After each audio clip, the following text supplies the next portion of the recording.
मित्रों, नमो नमः। मैं Julie Bharti madam classes channel पर आप सभी का हार्दिक स्वागत है।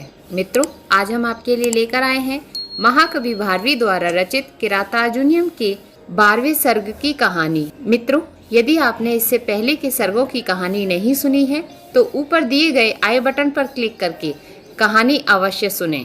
और यदि चैनल पर नए हैं तो भारती मैडम क्लासेस चैनल को सब्सक्राइब करें। तो आइए मित्रों, किरातार्जुनीयम के 12वें सर्ग की कथा प्रारंभ करते हैं।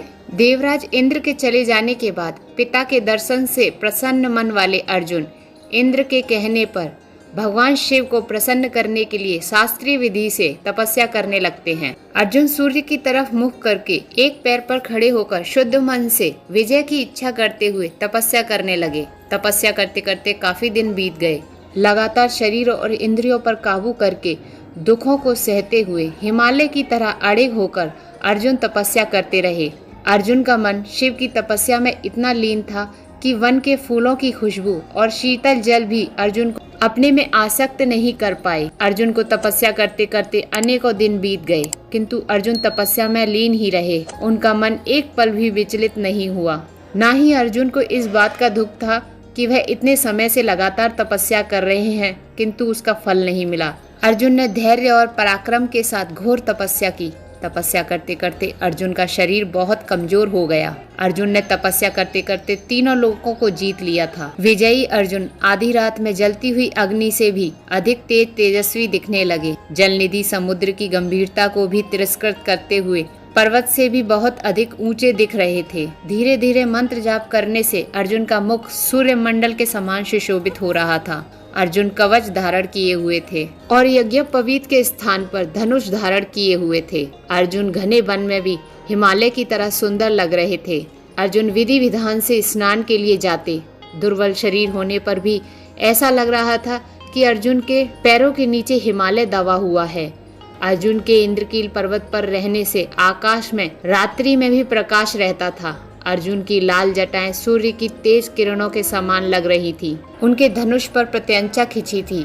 कठोर तपस्या करने से अर्जुन का शरीर तेजस्वी हो गया था। उस समय उन्हें लोगों ने भगवान शंकर के समान देखा। लोग कहने लगे कि ये तो इंद्र है, ये तो सूर्य है, या विकराल ज्वाला मालाओं से विभूषित अग्निदेव हैं, जो कठोर तपस्या कर रहे हैं। वहाँ के तेजस्वी लोग कहने लगे कि यह कोई साधारण पुरुष नहीं है। अर्जुन की कठोर तपस्या को देखकर मुनिजन अर्जुन की बात बताने के लिए भगवान शंकर के पास पहुँचे। सर्वप्रथम भूत, भविष्य और वर्तमान तीनों लोकों के अधीश्वर भगवान शंकर की स्तुति की। उसके बाद मुनियों ने मनोहर मूर्ति त्रिलोचन भगवान शंकर को देखा। भगवान शंकर के दर्शन करने के बाद मुनि लोग भगवान शंकर के पास जाकर आंखों के इशारों से सब संकेत समझाकर पांडुपुत्र अर्जुन की तपस्या से उत्पन्न संसार के कष्टों को कह सुनाया। मुनि भगवान शंकर से कहते हैं, प्रभु, पता नहीं वृत्रासुर के समान भीषण शरीर वाला न जाने कौन एक पुरुष बड़े पराक्रम एवं जिद से कठोर तपस्या कर रहा है। वह इतना तेजस्वी है कि सूर्य का तेज भी तिरस्कृत कर रहा है। मुनि भगवान शिव से कहते हैं, वह 2 विशाल तलवार, धनुष, कवच, उत्तम खड़ग, जटा, वल्कल और मृग चर्म, इन सब को धारण करके तपस्या कर रहा है, जबकि ये सब चीजें मुनि धर्म के विरुद्ध हैं। उस पुरुष की यह तपस्या हमें समझ नहीं आ रही।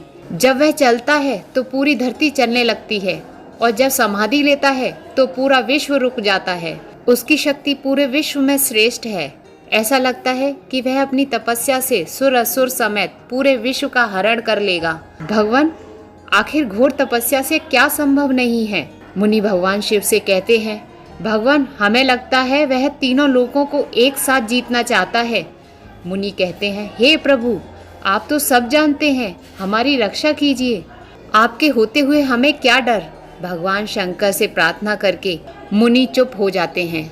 यह सब सुनने के बाद भगवान शंकर मुनियों से गंभीर वाणी में बोले, बद्रिका आश्रम के तपोवन में रहने वाले, जगत की सृष्टि एवं संहार के कर्ता, विष्णु के अंशभूत उस तपस्वी को आप नारायण का ही अवतार समझो। वह कोई साधारण तपस्वी नहीं है। भगवान शंकर मुनियों से कहते हैं कि वह अपने शत्रुओं को हराने की इच्छा से मेरी उपासना के रूप में घोर तपस्या कर रहा है। भगवान शंकर मुनियों को बताते हैं कि यह परम शक्तिशाली तेजस्वी पुरुष अर्जुन तथा भगवान श्री कृष्ण ये दोनों ही भगवान ब्रह्मा की प्रार्थना से असुरों का विनाश कर प्रजा की रक्षा करने के लिए इस धरती पर मनुष्य योनि में जन्म लेकर निवास कर रहे हैं। भगवान शिव मुनियों से कहते हैं कि अब सुनो, मुक नामक एक राक्षस अर्जुन की इस तपस्या को भंग करके पांडुपुत्र अर्जुन को मारने जा रहा है, इसलिए आप सब लोग जल्दी से हमारे साथ वहीं देखने के लिए चलें। भगवान शिव मुनियों को बताते हैं कि यह चालाक मुक नामक राक्षस अर्जुन को मारने के लिए माया से किरात अर्थात सुकर बनकर आया है। अर्जुन को बचाने के लिए मैं उस किरात वेशधारी वराह रूप सुकर शत्रु पर बाण चलाऊंगा, जिससे वह मर जाएगा। बाण की बात पर ही अर्जुन मेरे साथ युद्ध प्रारंभ करेगा। भगवान शिव मुनियों से कहते हैं कि तपस्या से अर्जुन का शरीर भले ही कमजोर हो गया हो, किंतु कमजोर होने पर भी युद्ध में अर्जुन क्रोध से अपना पराक्रम दिखाएगा। आप सभी वहां अर्जुन की भुजाओं की ताकत देखना। इस प्रकार भगवान शिव ने अर्जुन के साथ होने वाले अपने युद्ध को पहले से ही मुनियों को बता दिया। आगे की सारी घटना मुनियों को बताने के बाद भगवान शंकर ने किरात का रूप धारण कर लिया और अर्जुन को किरात भेषधारी मूक नामक राक्षस सुगर से बचाने के लिए चल पड़े। किरात सेनापति के रूप में भगवान शिव बहुत सुंदर लग रहे थे। शिव जी ने मेघों के समान गंभीर आवाज करने वाला एक बड़ा धनुष लिया। भगवान शिव को चलता देखकर उनके प्रमथगण भगवान शंकर को प्रसन्न करने के लिए शूल, परशु, धनुष, बाण आदि शस्त्र अस्त्र लेकर किरात रूप भेष धरकर भगवान शिव के साथ चलने के लिए तैयार हो गए। प्रमथगणों ने किरातों की एक बड़ी सेना बना ली और सभी भगवान शिव के साथ चल दिए। उसके बाद भगवान शिव की आज्ञा पाकर उन प्रमथगणों ने इंद्रकील पर्वत के वन प्रदेश को आपस में बांटकर चारों ओर से घेर लिया, जिससे मूक नामक राक्षस बचकर ना जा सके। अचानक इंद्रकील पर्वत के वनों में रहने वाले सभी पशु पक्षियों ने किरात भेषधारी प्रमथगणों को देखा।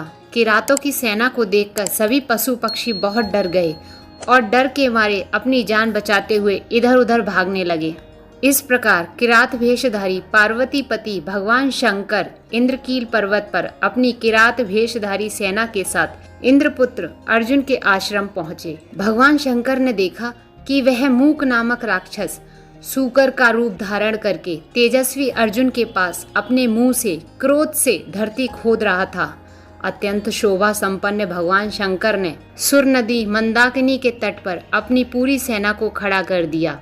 उसमें से कुछ सैनिकों को अपने साथ लेकर भगवान शंकर सुंदर घने घने पेड़ों की आड़ में छिपकर सूकर वेशधारी मूक नामक राक्षस के पीछे पीछे चल पड़े। मित्रों, इस प्रकार किरातार्जुनियम के 12वें सर की कहानी यहीं पर समाप्त हो जाती है। मित्रों, यदि ये कथा आपको पसंद आई है तो वीडियो को लाइक करें, शेयर करें और नीचे कमेंट बॉक्स में कमेंट करके अवश्य बताएं कि आपको ये कथा कैसी लगी। मित्रों, संस्कृत की सभी कथाएं सुनने के लिए एवं संस्कृत पढ़ने के लिए नीचे दिए गए डिस्क्रिप्शन बॉक्स के लिंक पर क्लिक करें। और यदि चैनल पर नए हैं तो इसी प्रकार की कथा सुनने के लिए भारती मैडम क्लासेस चैनल को सब्सक्राइब करें। बेल आइकन बटन दबाकर ऑल पर क्लिक करें, जिससे कि हमारी नई कहानी और कथाओं के नोटिफिकेशंस आप तक पहुंच सकें। मित्रों, कथा सुनने के लिए बहुत बहुत धन्यवाद। फिर मिलते हैं किरातार्जुनियम के 13वें सर्ग की कथा के साथ।